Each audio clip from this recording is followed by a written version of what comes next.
Right, today at the Billy B Creative Studio, we're really pleased to welcome vocalist, drummer, guitarist and bass player Rob Wylde, who many of you out there will recognise as frontman with glam hard rock outfits Tigertailz, Teenage Casket Company and trip band Poison. So thanks Rob for giving up some of your valuable time today, coming talking to us. No problem, no problem. So Rob, when you were banging away on those pots and pans as a youngster, did you ever think you would embark on such a musical adventure as you've been on? Not really, no. But you know, to me as a little kid, I mean, music was always really, really important for me. You know, from being, you know, as young as I can remember, even though my parents didn't play a musical instrument. You know, my kind of the family down the family tree, you know, on my mum's side were all kind of singers and musicians and stuff. So I think it was in my blood to play music. And like you said, yeah, I started playing on, my dad used to make homemade wine, and he used to have these big wine drums.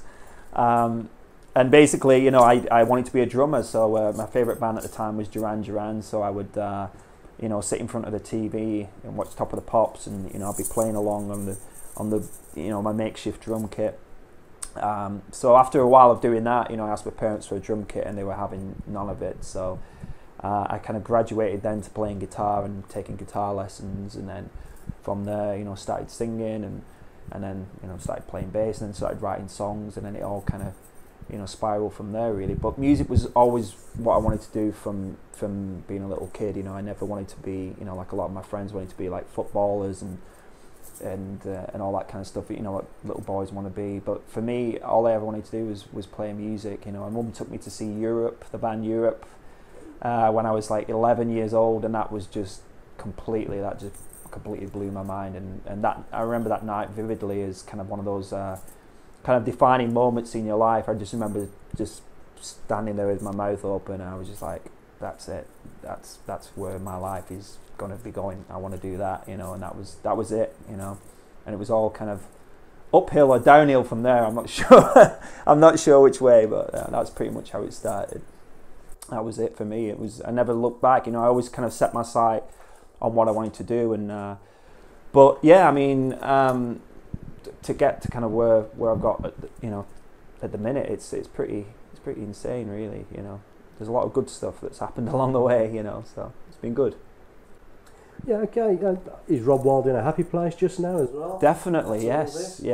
He's in a very happy place at the moment. Yeah, I mean, like with anything, you know, I mean, you have your kind of ups and downs, and your good times and your bad times, and at the minute everything's really working out, you know, on all kind of levels of my life at the minute. So it's all kind of panned out. I had a bit of a rough ride earlier this year, but got through that, and musically, you know, I'm really happy at the minute, you know, with what's going on. Yeah, very much. Yeah, because over the years you played with lots of bands. Yeah, I guess with varying genres, or you know, currently your big thing is Tigertailz. Yeah, the whole sort of glam hard rock type thing. Yeah.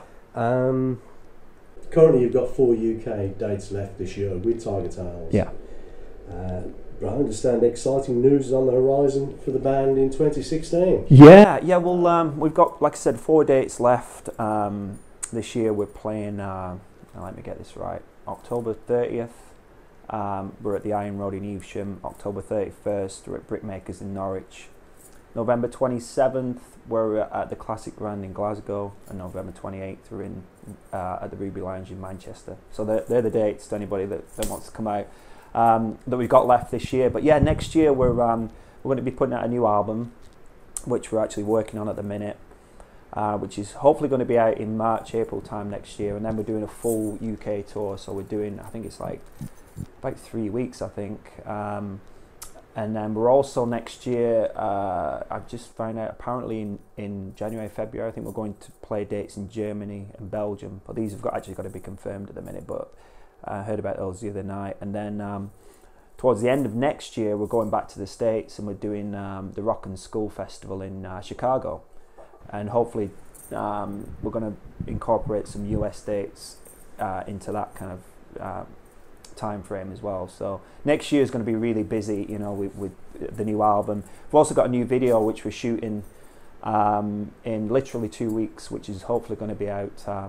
We're actually shooting 2 videos, one of which is going to be out before Christmas, and then one's going to be out to kind of coincide with the tour and the album next spring. So going to be really busy with Tigertailz next year, definitely.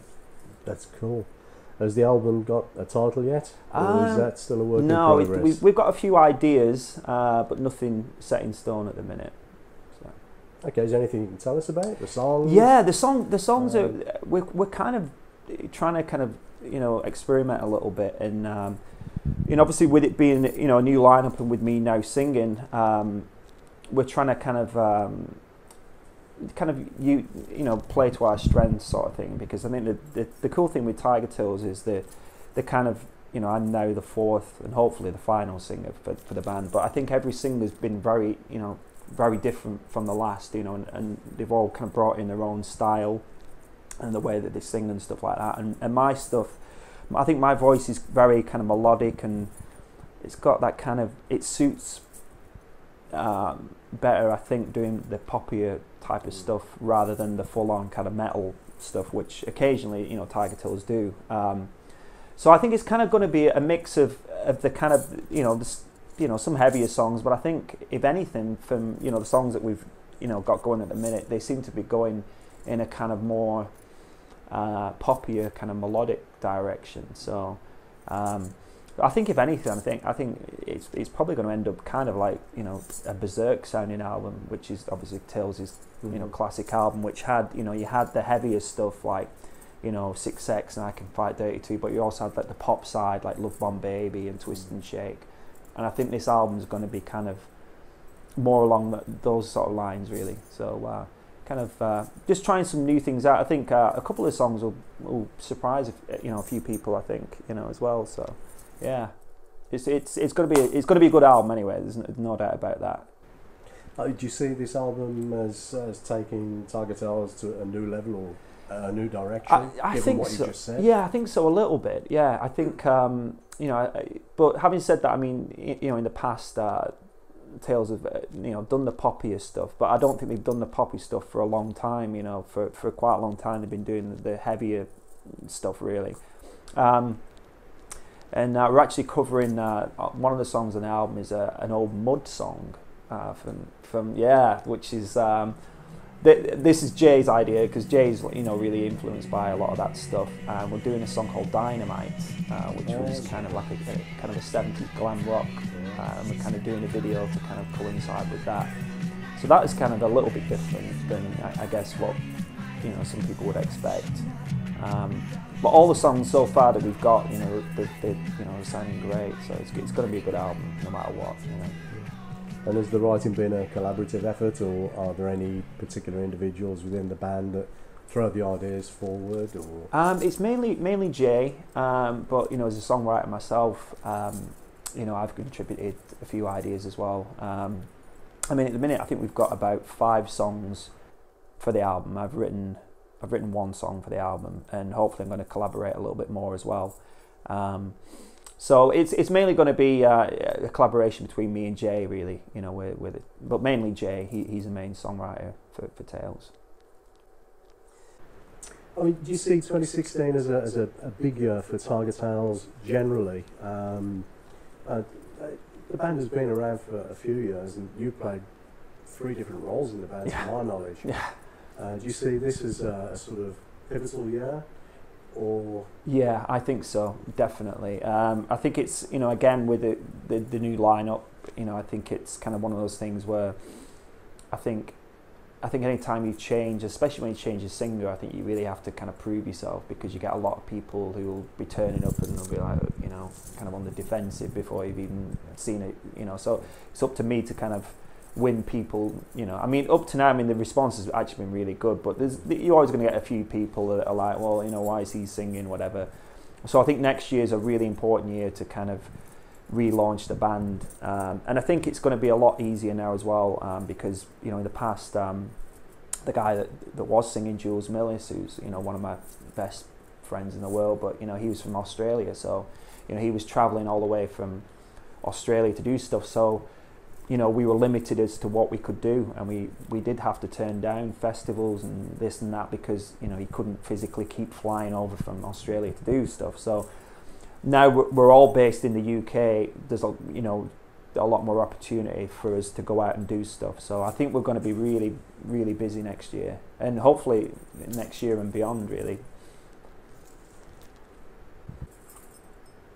Just back in 2014, I should imagine quite a big moment in your life. You supported Kiss and Cheap Trick on the Kiss Cruise Tour. Yeah. Can you tell us anything interesting about that tour? That was amazing. You know, a complete, you know, dream come true. You know, for me, being the biggest Kiss fan on the planet. It was unreal. You know, it was basically the Kiss Cruise, which, to anybody that doesn't know, is this luxurious kind of cruise ship which basically just cruises around the Caribbean, and you're yeah, and it was, the weather was beautiful. It was, you know, the end of October, but out there it was like 90 degrees every day, and you're basically on a ship with Kiss and Cheap Trick, and we played. I think we played 3 shows on the actual the ship itself, and we played a show the night before we actually got on the cruise ship. We played a show in Miami, which was actually the first show that Tails had ever played in America, so that was cool. So we did 3 shows on the actual the ship itself, and then you know, got to meet Kiss, and, you know, I got to, you know, speak to Paul and Gene, and it was that was a good day. It was a good day, you know. But it was also, again, one of those things where I think it was like, you know, 20 years plus of hard work. You know, I remember thinking, well, yeah, you know, I think I deserve this. You know what I mean? The amount of, you know, BS that I've been through along the way, you know, and the ups and downs of the music industry and everything. It's nice every now and then to get something as big as that, you know. So it was an incredible time, you know. I loved every second of it. I just wish I was going back, actually, because I think it's about due to set sail like any day, like the Kiss Cruise 5. So, you know, I'm a bit gutted that we're not on it, but you never know. Oh, you've been there and done it, though. You've got exactly. The so yeah. So, question I like to ask most bands: do you have a bucket list of bands that you would like to support? The ultimate support slot. Yeah. What would it be for you? Well, I mean, you know, managed to tick one of them. Actually, tick 2 of them off the list with Kiss and Cheap Trick, who are 2 of my favourite bands. But that wasn't really touring. You know, we just played with them. So, but I mean, to do a full tour with Kiss would be unreal. And then probably the other bands would probably be, you know, I'd love to do, you know, a Bon Jovi tour, you know, something, and maybe Def Leppard as well. You know, they'd be kind of like the big 3, really, because, you know, you're guaranteed to be playing arenas or stadiums, and, you know, they're 3 of my, you know, favourite bands as well. I mean, I've been lucky enough to, you know, over my kind of career, have, you know, played with a lot of the bands that I wanted to play with. You know, got to meet pretty much all of my idols and toured with a lot of them, actually, you know. So I've ticked quite a few off, but they'd be the big 3 that are still, you know, still left to be ticked off the list, I guess. That's cool. It's been a fantastic few minutes. Yeah, learning all about Rob Wylde, and good luck with Tigertailz for 2016 and everything that the band does. Yeah, look forward to seeing you myself. And obviously the other 2 bands, let's hope that they progress further and you make lots of money. Yeah, that'd be good. That'd be nice. Lots of money and sold lots of records. And keep well in the public. So, Rob, thanks ever so much for your time. It's been an absolute pleasure. Cheers, mate. And catch up with you very soon. Nice one, mate.